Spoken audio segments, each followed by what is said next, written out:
वहाँ दिखता है कि किस तरह मंदिर को तोड़ करके मस्जिद बनाई गई। बिना पढ़े गांधी के खिलाफ कुछ भी कहने लगते हैं। एंटीबॉडी यहाँ भी मिलती है और कोरोना से आप लड़ सकते हैं। उपचुनाव हमेशा सत्तारूढ़ दल के हुआ करते हैं। नमस्कार, न्यूज़ ट्रैक के वाई फैक्टर में आपका स्वागत है। मैं हूँ योगेश मिश्र। 20 साल तक असफल युद्ध लड़ने के बाद अमेरिका अब अफगानिस्तान से रुखसत हो रहा है। अमेरिका पहला देश नहीं जिसने अफगानिस्तान के साथ इतनी लंबी लड़ाई लड़ी हो और असफल हो गया हो। और रूस ने भी अफगानिस्तान की सरजमी पर बहुत लंबी लड़ाई लड़ी और सबको मुंह की खानी पड़ी, सबको हार करके ही जाना पड़ा। आज दिलचस्प यह है कि जब अमेरिकी सेनाएं अफगानिस्तान से रुखसत हो रही हैं तो चीन की बाँछें खिली हुई हैं। लगता है चीन ये भूल रहा है कि यह वो सरजमी है जहाँ से कोई भी जीत करके नहीं गया है, और अगर सचमुच अफगानिस्तान को लेकर के चीन को कोई गफलत होगी तो समय रहते दूर भी हो जाएगी।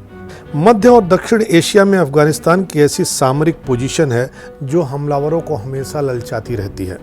लेकिन यह देश ऐसे लोगों का है जो अपने देश की 1 इंच जमीन के लिए कुछ भी करने को तैयार हो सकते हैं, जान भी देने को तैयार रहते हैं। अफगानिस्तान बहुत लंबे समय तक प्रतिस्पर्धी विदेशी ताकतों का केंद्र रहा है। 1839 से 1919 के बीच ब्रिटेन ने यहाँ 3 युद्ध लड़े। पहले 2 लड़ाइयों में ब्रिटेन का मकसद इस क्षेत्र में रूस के प्रभाव को रोकना था। तीसरा युद्ध तुर्की के ऑटोमन संप्रदाय के खिलाफ लड़ा गया। रूस ने अमेरिका से प्रतिस्पर्धा के चलते यहाँ 1979 से 1988 के बीच कब्जा जमाए रखा। उस वक्त CIA ने रूस को बेदखल करने के उद्देश्य से अफगान मुजाहिदीन को हर तरह की मदद की। मतलब यह कि जब तक रूस यहाँ रहा उसे मुजाहिदीनों से जूझना ही पड़ा। जब अमेरिका को अफगानिस्तान में तालिबान से लड़ाई लड़नी पड़ी तो उसने और उसके नाटो सहयोगियों ने ईरान पर तालिबान की मदद का आरोप लगाया। अफगानिस्तान में हर कबीला और उसका अपना एक राष्ट्र है। इन कबीलों के बीच सदियों से रंजिश चली आ रही है, लेकिन बाहरी लोगों से लड़ने में ये आपस में एक साथ हो जाते हैं। ब्रिटेन, अमेरिका, सोवियत संघ सबको ढेरों दुश्वारियों और अचंभों का सामना करना पड़ा है। इसकी वजह अफगानिस्तान की भौगोलिक संरचना और यहाँ के कबीलों का नेटवर्क है। यहाँ ऊंचे पहाड़, पठार और ज़बरदस्त ऊंचाइयों पर स्थित रेगिस्तान है। यह किसी भी देश की सेना को समझना बहुत मुश्किल रहा है। पहाड़ों, गुफाओं, वादियों का ऐसा जाल है जहां किसी को ढूंढना या टारगेट करना टेढ़ी खीर है। भौगोलिक स्थिति ऐसी है कि सैन्य उपकरण और सैनिकों का मूवमेंट कहीं भी बहुत आसान नहीं है। अफगानिस्तान में 14 मान्यता प्राप्त कबीले या जातीय ग्रुप हैं। अफगान जनजातियां, जिनमें पख्तून सबसे प्रमुख हैं, यह इतने आज़ाद पसंद है कि उनको अफगानिस्तान एक राष्ट्र के रूप में भी स्वीकार्य नहीं है। उनको बस अपने कबीलों से मतलब है। उनके निगाह में अफगान प्रेसिडेंट काबुल के मेयर से ज़्यादा कुछ भी नहीं है। कबीलों का जो सिस्टम सैकड़ों साल से चला आ रहा, उसे बदलने में सिकंदर भी फेल हो गया था। सिकंदर और उसके बाद यहाँ रह गए जनरलों ने 1 दशक तक खूनी लड़ाई लड़ी, लेकिन कुछ भी हाथ नहीं आया। अफगानिस्तान में अमेरिका की अगुवाई में नाटो के हस्तक्षेप के बाद 80,000 से ज़्यादा तालिबान मुजाहिदीन मारे जा चुके हैं, लेकिन वे न तो खत्म हुए न कमज़ोर पड़े। दरअसल पख्तूनों को सरेंडर या समझौते का कॉन्सेप्ट समझ में ही नहीं आता है। उनके कबीले के 8-10 साल के बच्चे आंख पर पट्टी बांध करके AK-47 खोल और फिर उसे असेंबल कर सकते हैं। अफगानिस्तान का सबसे बुरा वक्त 44 साल पहले शुरू हुआ था, जब सोवियत संघ के समर्थन से अफगानी कम्युनिस्टों ने तख्ता पलटकर सत्ता पर कब्जा कर लिया था।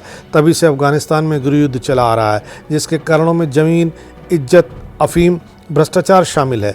तालिबान इन्हीं कारणों को खत्म करने के चलते अजेय और अभेद्य बना हुआ है। तालिबान या तालिबान एक सुन्नी इस्लामिक आधारवादी आंदोलन है, जिसकी शुरुआत 1994 में दक्षिणी अफगानिस्तान में हुई थी। तालिबान पश्तो भाषा का शब्द है जिसका अर्थ होता है ज्ञानार्थी यानी छात्र। इस्लामिक कट्टरपंथ के अनुयायी तालिबों, छात्रों का राजनीतिक आंदोलन ही तालिबान है। 1996 से लेकर 2001 तक अफगानिस्तान में तालिबानी शासन के दौरान मुल्ला उमर देश का सर्वोच्च धार्मिक नेता था। उसने खुद को हेड ऑफ सुप्रीम काउंसिल घोषित कर रखा था। तालिबान को सिर्फ एक उग्रवादी या चरमपंथी ग्रुप बताना सही नहीं है। ये इस्लाम की व्याख्या बिल्कुल अपने तरीके से करने के लिए प्रतिबद्ध हैं। बहावियों की तरह इस्लाम की वे बहुत सख्त तरीके से व्याख्या करते हैं।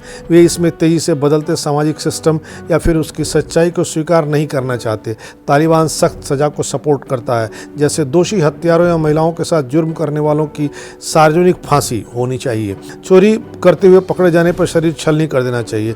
पुरुषों को दाढ़ी बढ़ाकर रखना चाहिए। महिलाओं को बुर्के से ढका होना चाहिए। अफगानिस्तान में प्रचलित बच्चाबाजी पर प्रतिबंध लगाना इसमें शामिल है। अफीम की खेती पर भी इन्होंने कठोर प्रतिबंध आयद कर रखा है। अफगानिस्तान के कंधार प्रांत के खाकरेज जिले में मौलवी गुलाम नबी अखंदू का बेटा ओमर था।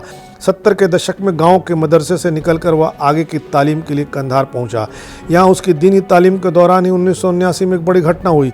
इस बरस सोवियत संघ ने अफगानिस्तान पर हमला कर दिया। सोवियत सेना से लड़ने के लिए अफगानिस्तान में मुजाहिदीनों की एक फौज खड़ी हो गई, जिसमें अलग अलग समूह के लोग थे। ओमर ने भी सोवियत संघ के खिलाफ चल रही जंग में शिरकत की। वह युद्ध में 3 बार जख्मी हुआ। उसकी एक आंख भी चली गई। तजाकिस्तान की सीमा से लगे शीर खान बांदर इलाके पर तालिबानी कब्जे के बाद फरमान जारी किया गया, जिसमें कहा गया है कि पुरुष दाढ़ी जरूर रखें। स्मोकिंग पूरी तरह प्रतिबंधित है। कोई औरत घर से बाहर अकेले न निकले। तालिबान का एक कथित आदेश सोशल मीडिया पर इन दिनों काफ़ी वायरल हुआ है, जिसमें ग्रामीणों को हुक्म दिया गया है कि वो अपनी लड़कियों और विधवा महिलाओं का विवाह तालिबानी सैनिकों से करें।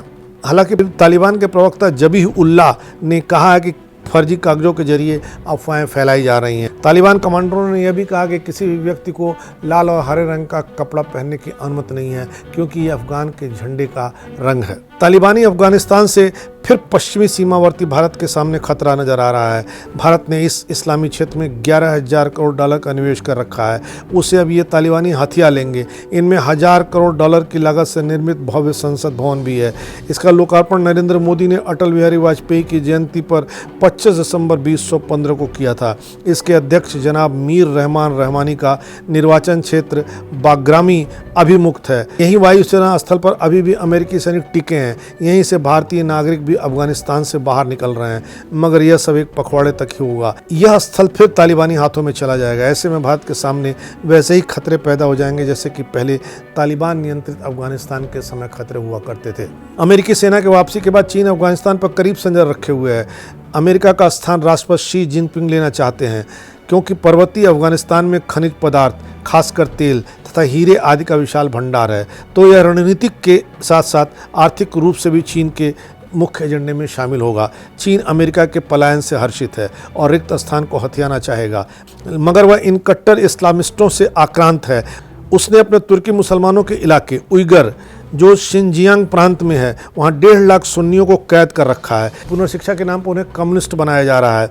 चीन को डर है कि तालिबान के लौटने पर उइगर इलाके के मुस्लिम कहीं उसके खिलाफ बगावत का झंडा न थाम लें। हालांकि पाकिस्तान के आग्रह पर इन अफगान तालिबानों ने कम्युनिस्ट चीन के शासकों को आश्वस्त किया है कि वे इन उइगर मुसलमानों की कतई मदद नहीं करेंगे। फिर भी चीन के लिए थोड़ा सतर्क रहना जरूरी हो जाता है। इससे पाकिस्तान भी प्रभावित हुए बिना नहीं रहेगा। पाकिस्तान के पेशावर नगर और निकटस्थ सिंध को तात्कालिक तौर पर खतरा है। कराची एशिया का सबसे बड़ा आतंकवादी केंद्र पहले ही बन चुका है। अब तालिबान के अफगानिस्तान पर कब्जे के बाद कराची पर आतंकवादियों का साया पहले से ज़्यादा बढ़ जाएगा। इस लिहाज से देखा जाए तो अफगानिस्तान में तालिबानों के बढ़ते प्रभाव से पाकिस्तान, चीन और भारत तीनों देशों को कोई फ़ायदा नहीं होने वाला है। चीन अगर किसी गफलत का शिकार है तो वह बना रहे, क्योंकि तालिबानियों के हाथ में जब अफ़गान की सत्ता आएगी तो निश्चित तौर से वे दुनिया के मुसलमानों के बारे में सोचेंगे, उन्हें एक करेंगे। पाकिस्तान के कहने पर भले ही उन्होंने थोड़ी देर के लिए अपने को बैक ट्रैक पर कर लिया हो, लेकिन उइगर मुसलमानों की समस्या बढ़ेगी और यह समस्या चीन के लिए बहुत सरदर्द साबित हो सकती है। इसलिए अफ़गानिस्तान को लेकर के किसी को कोई खुशफहमी नहीं पालनी चाहिए। इस बार इतना ही। अगली बार फिर मिलेंगे किसी नए सवाल पर नए ढंग से बात करने के लिए। तब तक के लिए नमस्कार।